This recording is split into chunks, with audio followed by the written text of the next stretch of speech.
So, I mean, the Europeans were shocked this weekend at the Munich Security Conference when Vice President Vance lectured them on their lack of democracy and freedom of speech and met with the head of the extreme right-wing German party competing in the elections this weekend and did not meet with the Chancellor. But in general, I think Europeans were shocked, and they realized that this could be the beginning of the U.S. departure from Europe, something that, President Trump and some of the people around him have hinted before. And that means if they don't want this war to continue or Putin to invade again, they have to spend much more in defense, and they have to step up and fill the void because the U.S. has already said it's not going to be involved, for instance, in peacekeeping after this war is over, presuming that it is.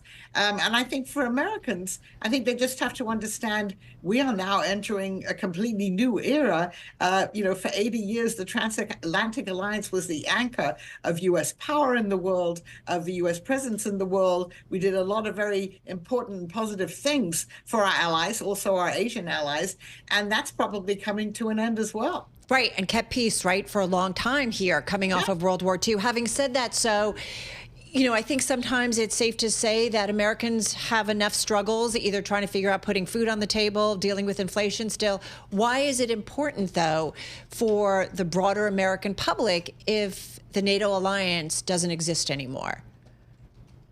If the NATO alliance doesn't exist, then I think the possibility of more large-scale wars in Europe, I mean, particularly Russia's ambitions, if it's able to rebuild its economy and rebuild its military, is there. And all I can say is twice in the 20th century, the U.S. had to intervene in a European war because in the end, that can also adversely affect the U.S. We're not an island.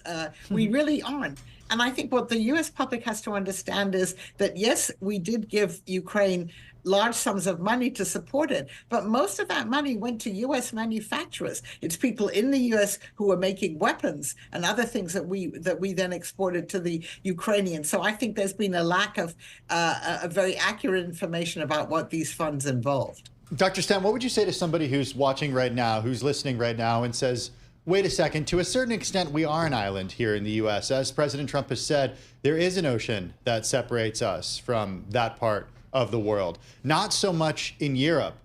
What is the U.S.'s interest in protecting Ukraine? That is a question that a lot of Americans have been asking. It's a question a lot of politicians have been asking too.